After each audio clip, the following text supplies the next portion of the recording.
பிரைஸ்ல எப்படி இருக்கீங்க? சந்தோஷமா இருப்பீங்கன்னு விசுவாசிக்கிறேன். இந்த நாள்ல நம்ம முரடாட்டமான இருதயம் நம்மளுக்கு வேண்டாம்னா, நம்மளுடைய இருதயத்தை செவ்வைப்படுத்தணும். அந்த காரியங்களை பார்த்து கொண்டு இருக்கிறோம். அதுக்கு ஆதாரமாய் ஒரு வசனத்தை பார்க்கலாம். சங்கீதம் 50ஆம் அதிகாரத்தின் 23ஆம் வசனத்தின் ஒரு பகுதியை வாசிக்கிறேன். கேளுங்க.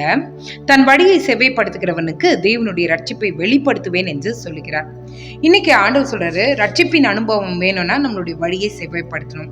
நம்ம வழியை செவ்வைப்படுத்தணும்னா கர்த்தரிடத்துல ஒப்பு கொடுக்கணும். இதை தான் நம்ம பார்த்து கொண்டிருக்கிறோம்.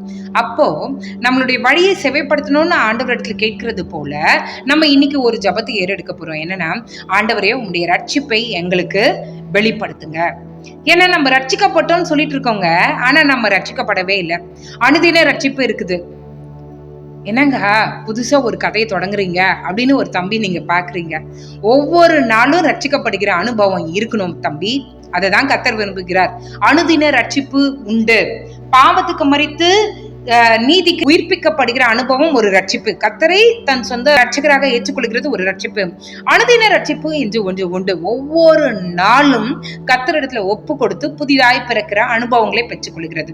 இன்றைக்கு ஆண்டவர் நம்மளை பார்த்து சொல்றாரு என்னன்னா, நம்மளுடைய வழியை நம்மளுடைய இருதயத்தை நம்ம செவ்வைப்படுத்தும் போது கர்த்தர் அவருடைய ரட்சிப்பை நம்மளுக்கு வெளிப்படுத்துவாராம்.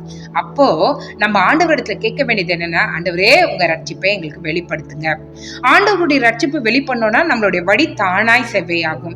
அவருடைய ரட்சிப்பை நம்ம டெய்லி ஆண்டவர் இடத்துல கேட்கணும். அப்போ நம்ம ஆண்டவர் இடத்துல கேட்கலாமா, ஆண்டவரே எங்களை ரட்சியுங்க அப்பா, எங்களுக்கு அனுதின ரட்சிப்பை நீங்க தாங்க அப்பா.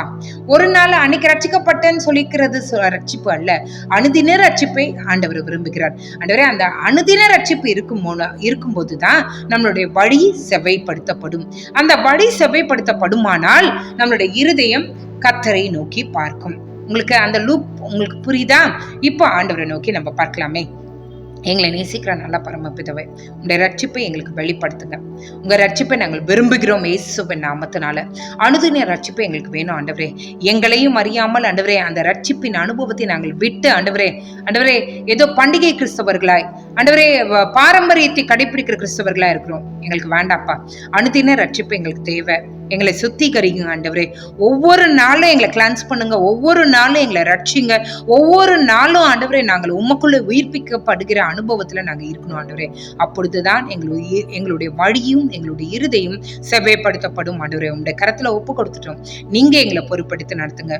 அனுதின ரட்சிப்பின் அனுபவத்துக்குள்ள நீர் எங்களை கொண்டு போக வேண்டுமாய், அதை செயல்படுத்த வேண்டுமாய் ஆவியானவரே உங்களுடைய கரத்தை பிடிச்சு நாங்க கெஞ்சுறோம். நீர் எங்களுக்கு உதவி செய்வேன் என்று வாக்கு கொடுக்குறீங்களே, அதுக்காக உமக்கு நன்றி. ஒவ்வொரு நாளும் அந்த ரட்சிப்பை பெற்றுக்கொள்ள திராணி உள்ளவர்களாய் எங்கள் ஒவ்வொருவரையும் நீங்க மாற்ற வேண்டுமா நாங்கள் ஜெபிக்கிறோம் ஆண்டவரே.